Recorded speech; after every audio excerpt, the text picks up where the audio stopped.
kita boleh mulakan dengan bab 1 iaitu pengenalan kepada ekonomi. Sebelum kita pergi lebih jauh, kita kena tahu dulu apa itu maksud ilmu ekonomi. Ilmu ekonomi adalah bidang sains sosial yang mengkaji cara manusia mengurus sumber ekonomi yang terhad. Ini adalah key point, mengurus sumber ekonomi yang terhad untuk memenuhi kehendak manusia yang tidak terhad. Jadi siapa itu unit ekonomi? Unit ekonomi ada 3. Pertama adalah isi rumah.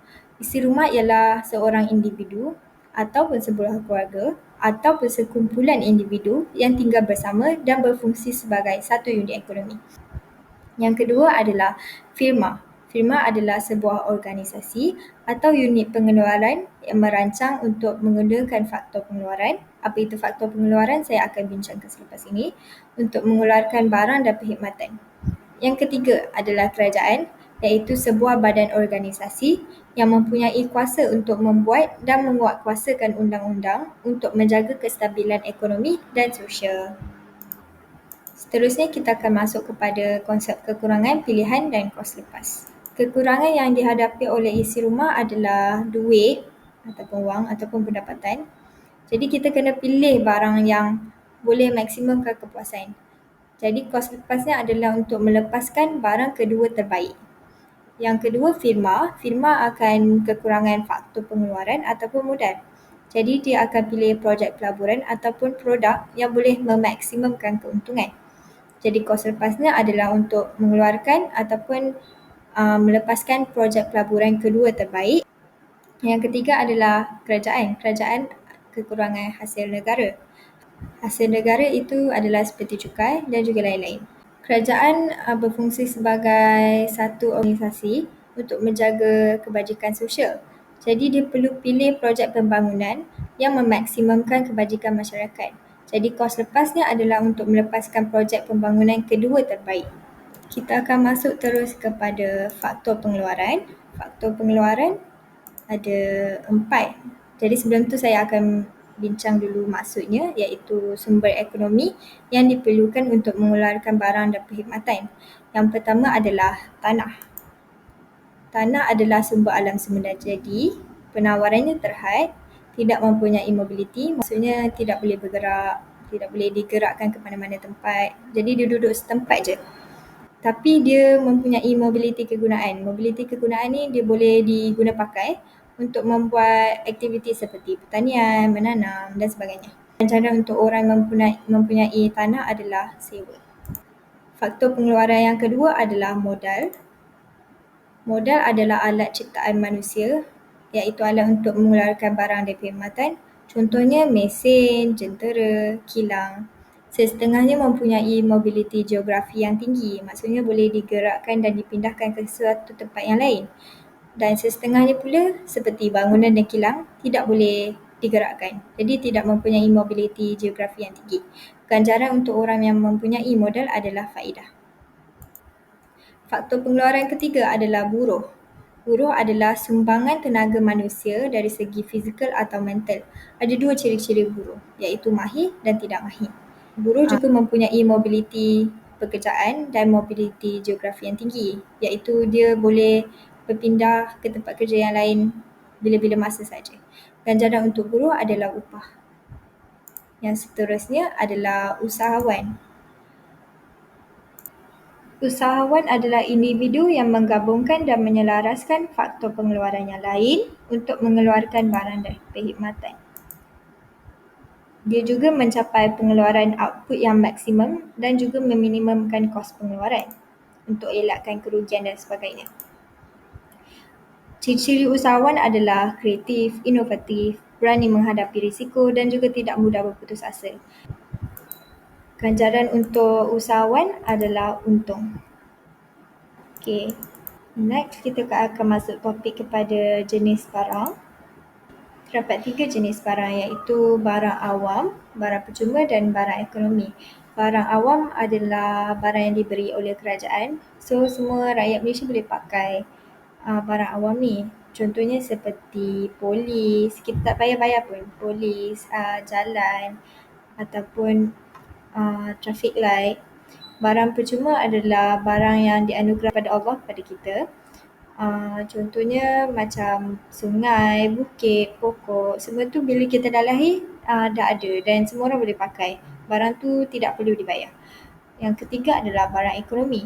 Barang ekonomi adalah barang yang disediakan oleh kedai-kedai, firma. Cuma bila orang nak pakai barang ekonomi ni, mereka perlu bayar dan hanya orang yang mempunyai duit dan wang sahaja boleh menggunakan barang ekonomi ni.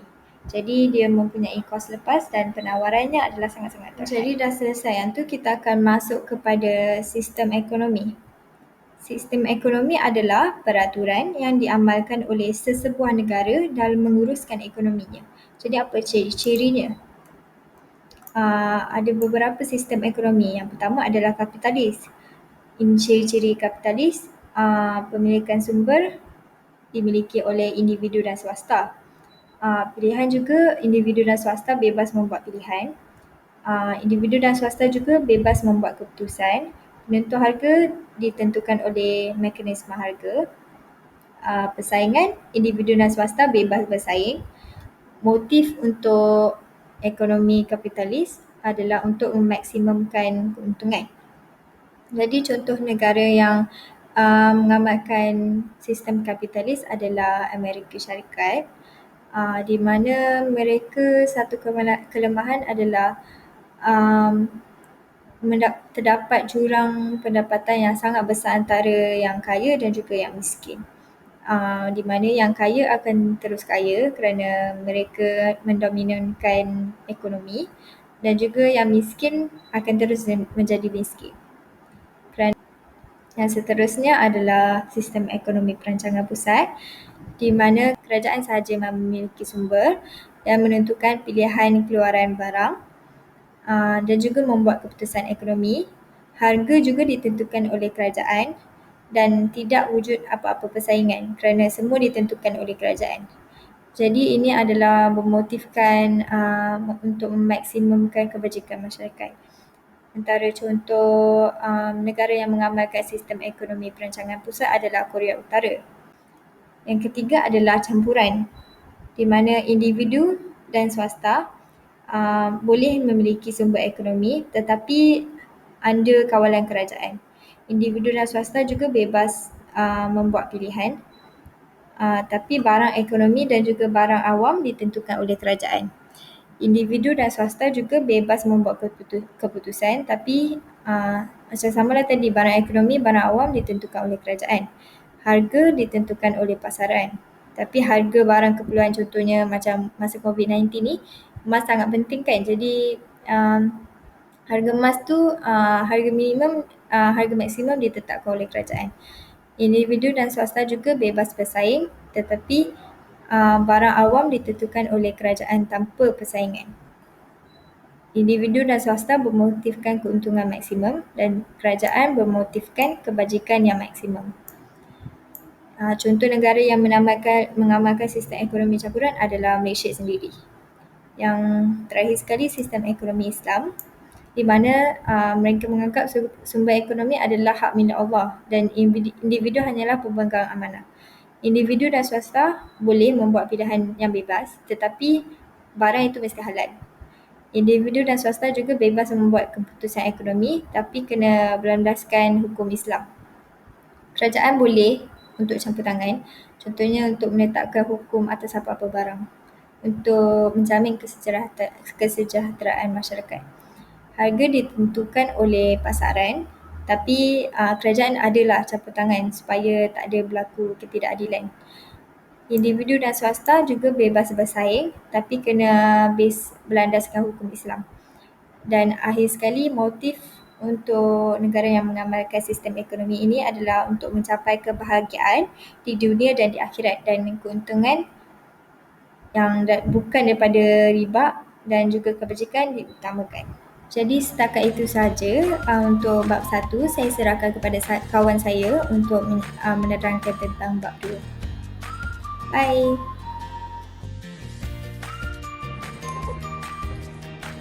Hai, Assalamualaikum dan salam sejahtera. Okey, pada video kali ini saya akan mengajar anda semua tentang tajuk bab kedua daripada tingkatan 4, iaitu pasaran. Okey, sebagai permulaan, okey, apakah itu pasaran? Norma pasaran ialah pasaran di mana antara transaksi antara barangan berlaku, iaitu antara pembeli mencari barang dan peniaga akan menjual barangannya. Okey, bagaimana pula dengan harganya? Harga akan ditentukan mengikut keseimbangan antara penawaran dan permintaan sesuatu barang tersebut. Okey, itu adalah antara contohnya bagaimana sesuatu harga barang tersebut terbentuk. Okey, sebagai contoh. Okey, misal kata pada saya terdapat joystick PlayStation. Okey, joystick PlayStation. Okey, bagaimana misal kata permintaan joystick ini melebihi penawaran joystick. So apa yang akan terjadi? Apa yang akan terjadi di sini ialah harga joystick akan meningkat kerana permintaannya tinggi dan melampaui penawaran tersebut. Dan apa pula yang terjadi pada sebaliknya, iaitu penawaran melebihi permintaan. Okey, jika penawaran melebihi permintaan, jadinya lambakan, iaitu harga joystick ini akan menurun. Okey, itu saja pada permulaan. Okey, jom kita pergi pada permintaan. Okey, permintaan secara teorinya, secara asasnya ialah permintaan ialah keinginan dan kemampuan pembeli untuk membeli barang dan perkhidmatan pada suatu tingkat harga dalam satu pasaran dan tingkat masa tertentu dengan andaian perkara-perkara tidak berubah. Okey, itu antara contohnya lah, secara definisinya permintaan. Okey, seterusnya kita pergi pula kepada hukum permintaan. Hukum permintaan menyatakan bahawa sekiranya harga sesuatu barang meningkat, ia akan mengakibatkan kuantiti diminta barang tersebut menurun. Okey, saya bagi satu contoh pada anda semua. Okay, sebagai contoh, saya ada barang ini lagi. Okey, joystick PlayStation. Okey, jika harga joystick ini meningkat, okey, apa yang akan jadi kepada kuantiti diminta barang ini? Okey, sebagai contoh, orang ramai ingin harga joystick ini sangat-sangat mahal. Okey, kemudian apa tanggapan orang ramai pada harga barang ini? Pastinya kuantiti diminta barang ini akan menurun. Yes, kerana harga ini meningkat. Okey, jelas sampai itu. Okey, kemudian kejadian sebaliknya yang berlaku apabila harga joystick ini menurun, kuantiti diminta barang ini akan meningkat. Okey, seterusnya, anda ingin tahu apa itu fungsi dan persamaan permintaan? Okey, mari saya akan terangkan lebih lanjut. Okey, apakah itu fungsi dan persamaan permintaan? Okey, permintaan boleh dirumuskan dengan formula ini, iaitu QD tolak A. QD bersamaan dengan A tolak B. Apakah ini QD? QD ialah kuantiti diminta suatu barang, iaitu sebagai contoh saya bagi joystick tadi. Sebagai joystick tadi ialah kuantiti diminta barang ini. Okey, apa pula A ini? A ialah kuantiti diminta joystick ini apabila harga joystick ini kosong. Berapakah yang kuantiti diminta? Kemudian ditolak B. Apakah ini B? Okey, B ialah perbezaan QD bahagi perbezaan P. Okey, kemudian kita darab dengan harga. Okey, inilah formula dan fungsi persamaan. Okey, sekarang bagaimanakah rupanya keluk permintaan? Okey, keluk permintaan daripada mana? Paksi X ialah harga, paksi Y ialah kuantiti diminta. Kemudian ianya hubungan antara harga dan kuantiti diminta ialah berhubung song-sang, iaitu ia menurun ke bawah. Okey, sebentar tadi anda sudah pun tahu apa itu, bagaimanakah rupanya keluk permintaan. Okey, sekarang saya ingin menerangkan apa itu penentuan permintaan. Okey, so the first one, penentuan permintaan ialah P. P harga, iaitu perubahan harga barang itu sendiri. So sebagai contoh, barang saya tadi ialah joystick PlayStation. Okey, so penentuan permintaan berubah apabila apa yang akan terjadi apabila harga joystick ini berubah. Okey, so apabila berubah, ianya akan menyebabkan pergerakan sepanjang keluk sahaja. Kerana perubahan harga barang itu sendiri, ia menyebabkan pemindahan titik di sepanjang keluk. Okey, sebagai contoh, jika pada asalnya harga domestik tersebut adalah pada RM8, iaitu pada titik A. Kuantiti diminta misal kata saya bagi 12. Okey, kemudian harga barang tersebut jatuh pada RM4. Kemudian permintaan pada 18. Okey, jelas di sini. Sebenarnya pergerakan itu hanya sepanjang keluk sahaja. Apa pula yang kedua? Yang kedua ialah perubahan harga barang lain. Perubahan harga barang lain ini termasuknya ialah harga barang pengenak, harga barang pengganti, jumlah penduduk, pendapatan, cita rasa, jangkaan masa depan, kemudahan kredit dan dasar kerajaan. So, apa-apa yang berubah dalam faktor-faktor yang saya sebutkan tadi, ia akan menyebabkan perubahan permintaan, iaitu permintaan akan bergerak ke atas ataupun ke bawah, iaitu ataupun ke kanan dan ke kiri. Jika mana-mana faktor itu meningkat, ia akan menyebabkan perubahan keluk bergerak ke atas ataupun ke kanan. Jika mana-mana faktor ini berkurang, ia akan menyebabkan keluk permintaan bergerak ke bawah ataupun ke kiri.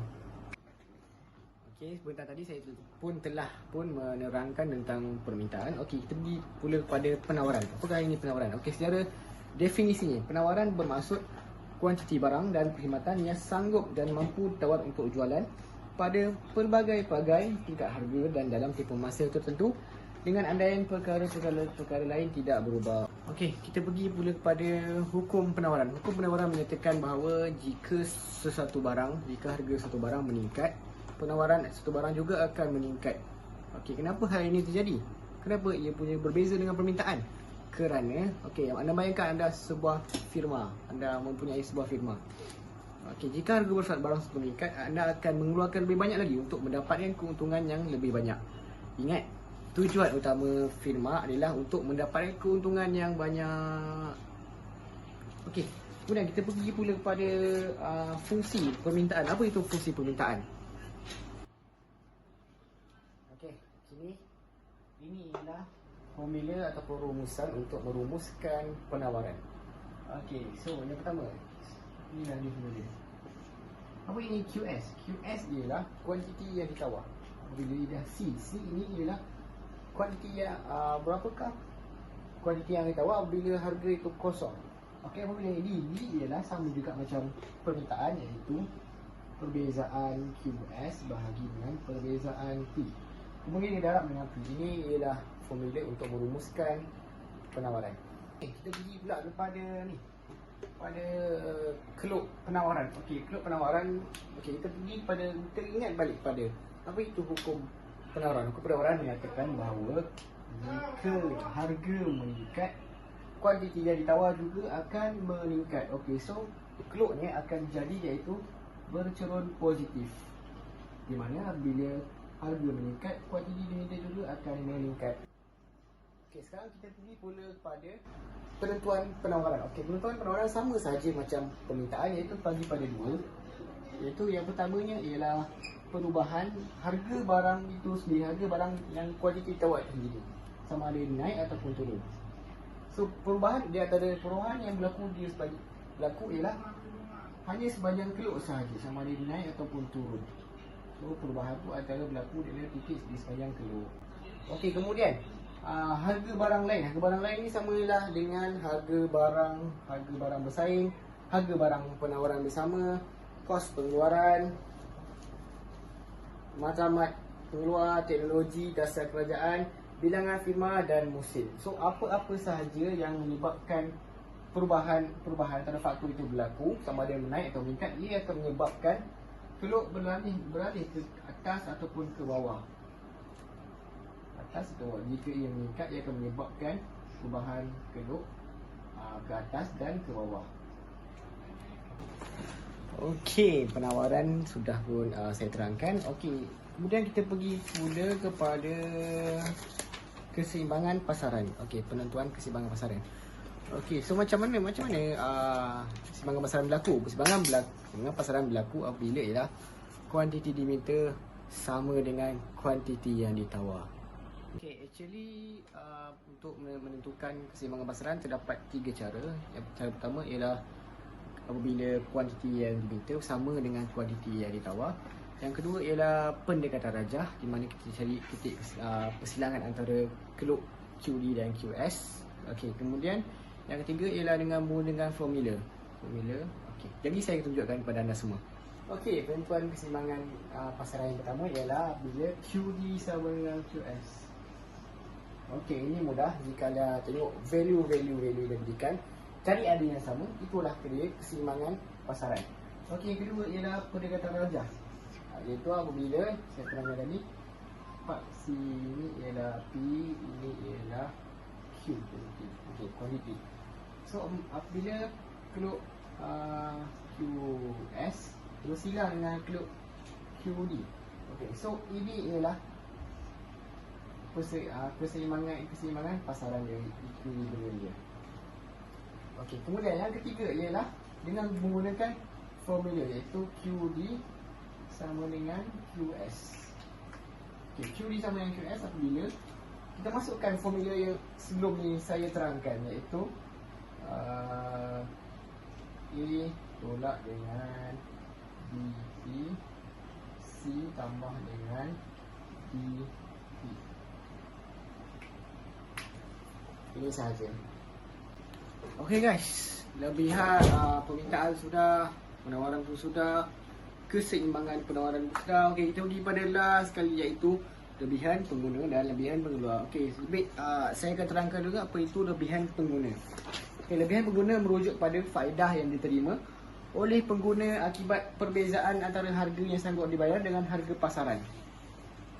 Okey, so saya akan tunjukkan graf untuk anda semua lebih terang dan faham. Okey, kita pergi dulu pada lebihan pengguna. Okey, lebihan pengguna merujuk kepada had maksimum yang pengguna sanggup bayar, iaitu pada sini, tingkat harga pada paling tinggi. Okey, kemudian perbezaan dia, manfaat yang diperolehi pada ni di pasaran, kat sini. Kemudian perbezaan antara maksimum dengan pasaran. So inilah dia merupakan lebihan pengguna. So just kita calculate luas segitiga dia untuk dapatkan lebihan pengguna. Okey, itu sahaja untuk lebihan pengguna. Bagaimana pula dengan lebihan pengeluar? Okey, lebihan pengeluar. Okey, kita pergi dulu pada maksud dia. Okey, lebihan pengeluar perbezaan di antara harga yang sebenar ditetapkan oleh pasaran dengan harga yang sanggup ditawarkan oleh pengeluar. So kat sini harga keseimbangan dia dekat sini, kat ini. Okey, kemudian harga yang sanggup ditawarkan oleh pengeluar. So maksudnya kat sini, harga yang paling rendah dibayarkan dekat sini. So kita nak cara senang dia ialah kita ambil keluk S pergi kat equilibrium, kemudian kita bahagi dua. Inilah dia lebihan pengeluar. Okey, berakhirlah sudah video kali ini untuk okey, terima kasih kerana sudi menonton. Jangan lupa like, share dan subscribe channel ini. Okey, saya harap video ini bermanfaat untuk anda semua yang mengambil subjek ekonomi ataupun yang ingin belajar ekonomi. Tak ada masalah. Okey, saya minta maaf atas salah ada silap saya. Okey, akhir kata gulak untuk segalanya dan selamat maju jaya. Bye. Dalam Terima tanya kasih. yang ketiga, kita akan membincangkan tentang wang, bank dan pendapatan individu. Wang merupakan komoditi atau benda yang diterima umum oleh masyarakat sebagai alat perantaraan pertukaran. Terdapat 4 fungsi wang. Yang pertama, sebagai alat perantaraan pertukaran, contohnya untuk menjalankan urus niaga seperti jual beli dan perkhidmatan. Yang kedua, sebagai alat ukuran nilai, contohnya harga sebuah buku RM20, kemudian harga sebatang pen RM4. Berarti nilai sebuah buku sama dengan 5 batang pen. Yang ketiga, sebagai alat penyimpanan nilai, wang boleh disimpan untuk kegunaan pada masa hadapan. Dan yang terakhir, sebagai alat bayaran tertunda. Barangan yang sukar untuk dijual secara tunai kerana harga yang tinggi seperti kereta boleh dibayar secara ansuran. Seterusnya, kita akan bincangkan tentang fungsi bank. Terdapat 2 jenis bank. Yang pertama ialah bank pusat dan yang kedua ialah bank perdagangan. Bank pusat iaitu Bank Negara Malaysia mempunyai kuasa tunggal untuk mengeluarkan mata wang negara iaitu ringgit Malaysia. Jadi, fungsi bank pusat yang pertama ialah untuk mengeluarkan mata wang. Yang kedua, mengawal kestabilan mata wang. Yang ketiga, merupakan jurubank kepada kerajaan. Dan yang terakhir ialah jurubank juga kepada bank perdagangan. Seterusnya, bank perdagangan. Bank perdagangan terdapat 3 fungsi. Yang pertama, menerima deposit, iaitu dari segi akaun simpanan ataupun akaun simpanan tetap ataupun akaun semasa. Yang kedua, mereka memberikan pinjaman. Dan yang terakhir, menerima dan membuat bayaran. Mereka membantu pelanggan melalui sistem cek, pindahan kredit, draft bank dan juga kad kredit. Kita teruskan dengan subtopik yang seterusnya, iaitu pendapatan individu. Terdapat beberapa perkara yang perlu kita teliti dan fahami di dalam pendapatan individu pada jenis-jenis pendapatan individu. Yang pertama, upah, iaitu ganjaran bagi buruh. Yang kedua, sewa, merupakan ganjaran bagi pemilik tanah. Yang ketiga, faedah, iaitu ganjaran bagi pemilik modal. Yang keempat, untung, iaitu ganjaran bagi usahawan. Yang kelima, dividen, ganjaran bagi pemegang saham syarikat. Dan yang terakhir, bayaran pindahan. Seterusnya, bagi penggunaan pendapatan individu, terdapat satu konsep yang penting, iaitu konsep pendapatan boleh guna. Pendapatan boleh guna ialah hasil daripada pendapatan individu ditolakkan dengan potongan wajib. Adakah anda tahu apa itu potongan wajib? Potongan wajib terdapat 4 perkara, iaitu yang pertama, caruman kumpulan wang siap pekerja yang dikenali sebagai KWSP. Yang kedua, caruman pertubuhan keselamatan sosial pekerja, iaitu PERKESO. Yang ketiga, cukai pendapatan individu. Dan yang terakhir, bayaran zakat. Turut dijelaskan di dalam subtopik pendapatan individu, iaitu kepentingan belanjawan peribadi. Yang pertama, belanjawan peribadi membolehkan individu mendahulukan perkara penting, terutamanya barang keperluan. Yang kedua, ianya membantu individu menabung, kemudian membantu menyelaraskan perbelanjaan mengikut pendapatan, kemudian juga mengelakkan hutang, dan yang terakhir, mengelakkan kenaikan harga barang, iaitu berlakunya inflasi.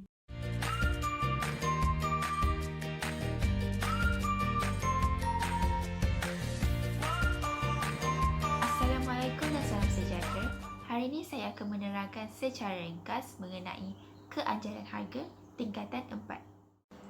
Apa itu keanjalan permintaan?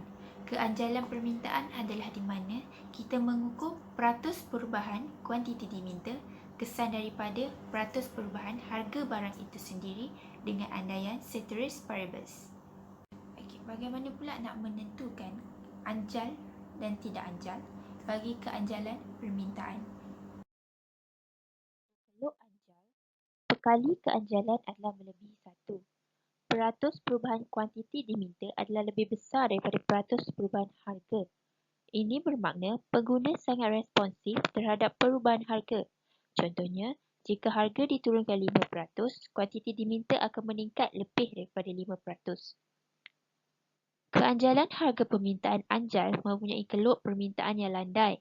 Sebagai contoh adalah barang mewah. Bagi keluk tidak anjal, pekali keanjalan adalah kurang daripada 1. Peratus perubahan harga adalah lebih besar daripada peratus perubahan kuantiti diminta. Ini bermakna pengguna kurang responsif terhadap perubahan harga. Sebagai contoh, jika harga dinaikkan 10%, kuantiti diminta akan menurun daripada 10%. Keanjalan harga permintaan tidak anjal mempunyai keluk permintaan yang curam. Sebagai contoh, barang keperluan dan barang yang mempunyai ketaatan pengguna yang tinggi. Penentu keanjalan harga permintaan. Yang pertama adalah jenis barangan. Permintaan anjal akan berlaku jika barang tersebut kurang penting, seperti banglo atau barang kemas. Permintaan tidak anjal berlaku jika sesuatu barang itu penting, seperti barang keperluan. Kedua adalah bilangan barang pengganti.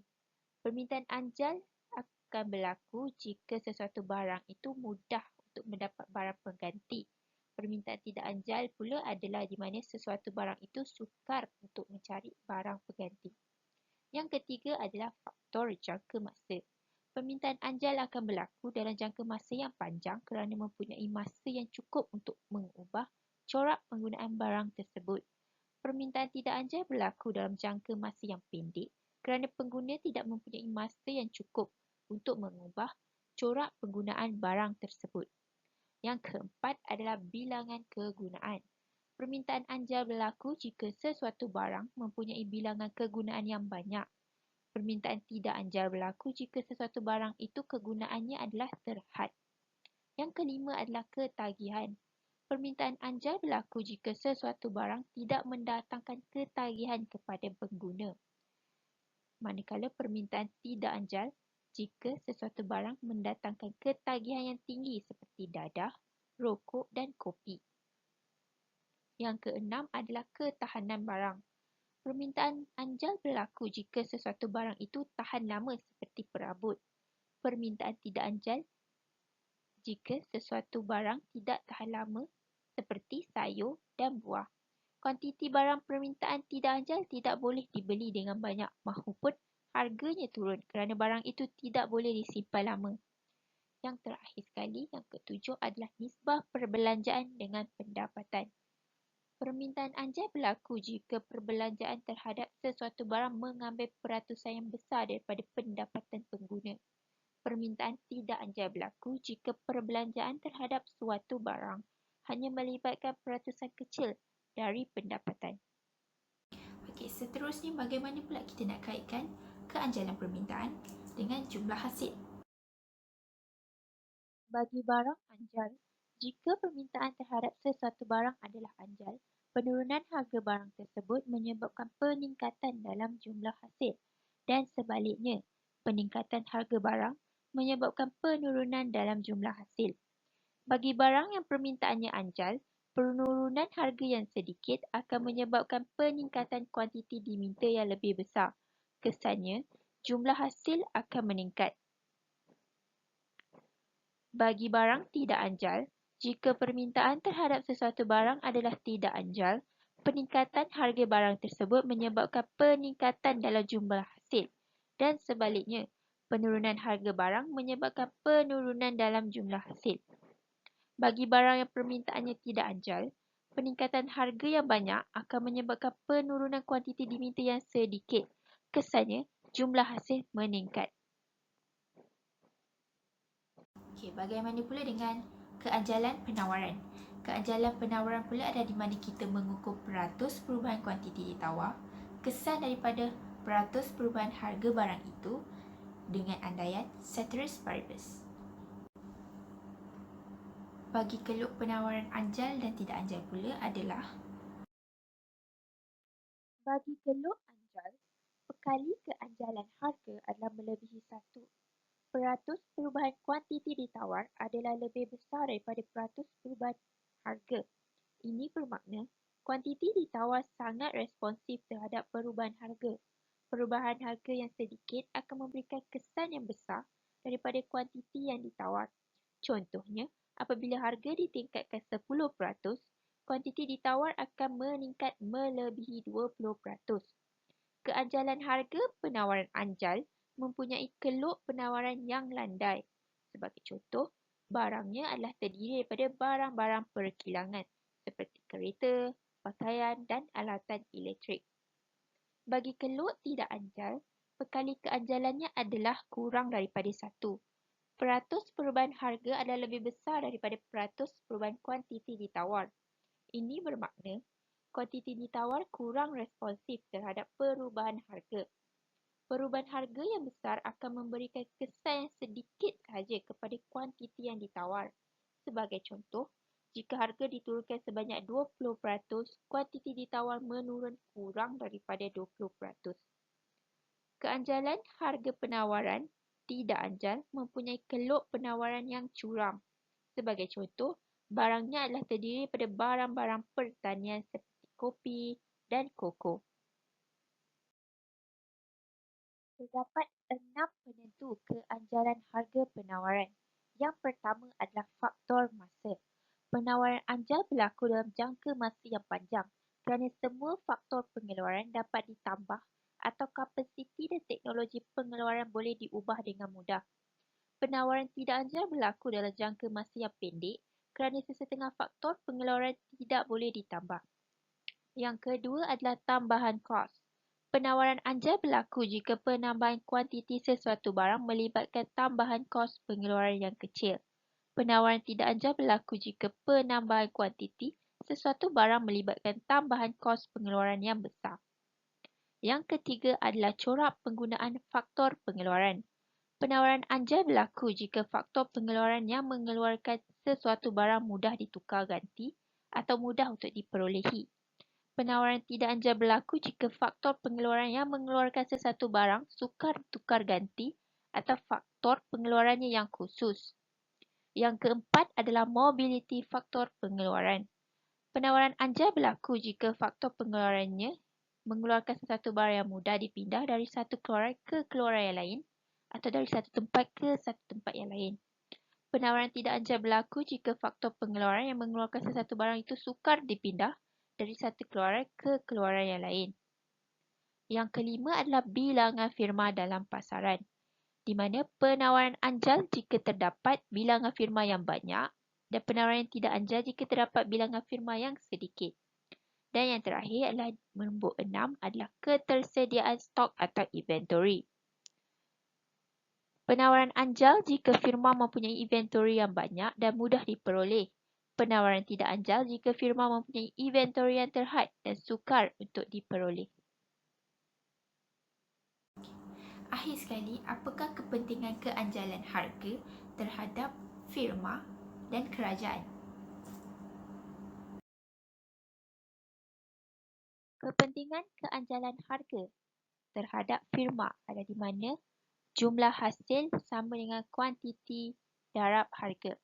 Jika kita lihat, terdapat dua keluk iaitu keluk permintaan dan keluk jumlah hasil.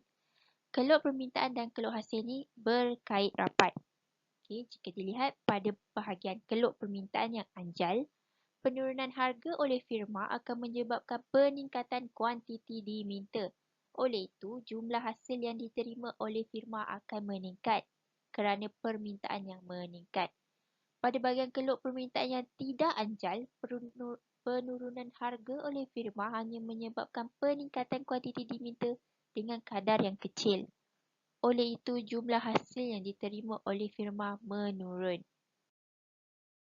Bagi kerajaan, terdapat dua keajalan harga iaitu untuk keajalan harga subsidi dan keajalan harga cukai. Jadi, yang pertama adalah untuk cukai. Terdapat dua rajah diberi, iaitu rajah pertama adalah anjal dan permintaan anjal dan kesan cukai. Rajah kedua adalah permintaan tidak anjal dan kesan cukai. Kedua-dua rajah tersebut menunjukkan keseimbangan pasaran asal, iaitu di mana keluk permintaan bersilang dengan keluk penawaran pada titik E0 di mana harga keseimbangan P0 dan kuantiti keseimbangan Q0.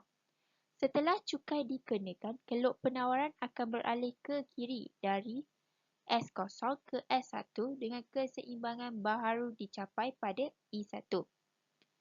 Didapati harga keseimbangan meningkat dari P0 ke P1 manakala kuantiti keseimbangan turun dari Q0 ke Q1. Dengan cukai per unit sebanyak E1B, jumlah cukai pada Q1 ialah P1 E1B P2 dengan beban cukai pengguna sebanyak P0 P1 E1A dan beban cukai pengeluar sebanyak P2 P0 AB. Bagi keluk permintaan anjal, jika dilihat beban cukai pengeluar lebih besar daripada beban cukai pembeli. Bagi keluk permintaan tidak anjal, beban cukai pengeluar lebih kecil daripada beban cukai pembeli. Adalah subsidi. Terdapat dua rajah, iaitu rajah pertama permintaan anjal dan subsidi. Rajah kedua adalah permintaan tidak anjal dan subsidi. Kedua-dua rajah menunjukkan keseimbangan asal yang dicapai pada titik E0 apabila keluk permintaan bersilang dengan keluk S0, itu penawaran, di mana Harga keseimbangan ialah P0 dan kuantiti keseimbangan adalah Q0. Apabila subsidi per unit iaitu B1 diberi, harga keseimbangan jatuh dari P0 ke P1 manakala kuantiti keseimbangan bertambah dari Q0 ke Q1. Bagi keluk permintaan anjal, subsidi yang dinikmati oleh pengeluar iaitu P0 ABC adalah lebih besar daripada subsidi pembeli iaitu P1 P0 CE1. Bagi keluk permintaan tidak anjal, subsidi yang dinikmati oleh pengeluar iaitu P0 ABC adalah lebih kecil daripada subsidi pembeli iaitu sebanyak P1 P0 CE1.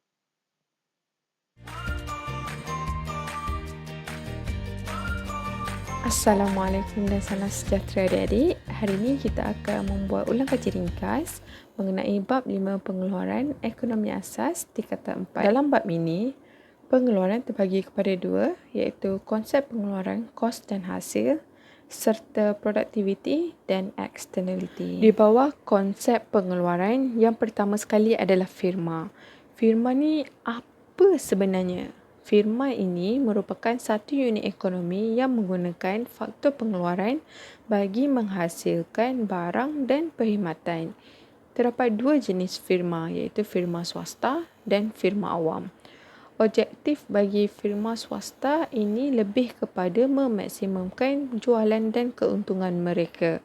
Manakala firma awam ini lebih menjurus kepada memaksimumkan taraf kehidupan serta kebajikan masyarakat. Alright, yang keduanya adalah pengeluaran. Pengeluaran ini adalah satu proses menggabungkan input pengeluaran untuk menghasilkan barang dan perkhidmatan atau kita panggil sebagai output. Okey, di bawah pengeluaran kita ada input dan output. Input adalah faktor pengeluaran yang digunakan dalam proses pengeluaran untuk menghasilkan output. Terdapat dua jenis input iaitu input tetap dan input berubah. Okey, mari kita lihat rajah yang disediakan. Terdapat 3 aspek perbezaan berserta contoh. Bagi output pula, output adalah barang dan perkhidmatan yang dihasilkan oleh firma melalui proses pengeluaran. Okey, di sini kita dapat lihat terdapat dua jenis output iaitu barang perantaraan dan barang akhir. Yang ketiga adalah jangka masa pengeluaran. Jangka masa pengeluaran merujuk kepada keupayaan sesebuah prima untuk mengubah input tetap dalam proses pengeluaran.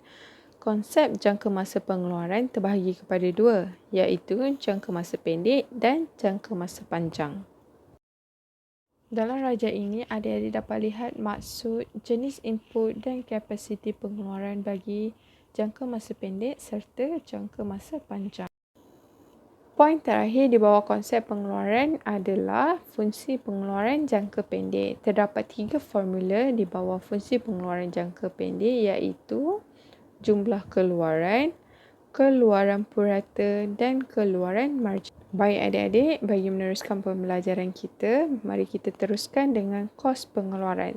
Terdapat 6 formula di bawah kos pengeluaran, iaitu kos tetap, kos berubah, jumlah kos, kos purata, kos marginal dan kos berubah purata.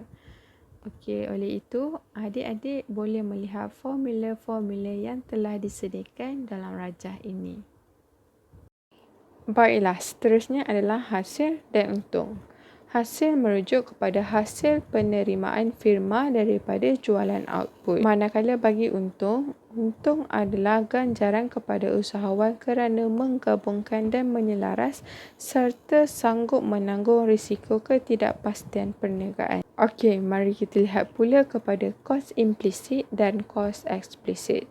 Kos implisit adalah kos lepas yang ditanggung oleh firma apabila firma menggunakan input pengeluaran yang dimiliki sendiri dalam proses pengeluaran tanpa membuat sebarang pembayaran tunai. Seterusnya adalah kos eksplisit. Kos eksplisit adalah perbelanjaan sebenar atau bayaran tunai oleh firma atas penggunaan input pengeluaran seperti tenaga buruh yang dimiliki oleh orang lain dalam proses pengeluaran.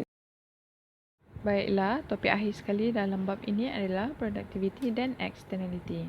Productivity adalah keupayaan untuk menambahkan output daripada jumlah input dan terdapat pelbagai kepentingan produktiviti antaranya peningkatan output dan peningkatan taraf hidup. Adik-adik boleh lihat formula produktiviti di rajah ini. Bagi externality pula adalah faedah atau kos yang tidak diambil kira dalam pengeluaran. Terdapat dua jenis externality iaitu positif dan negatif.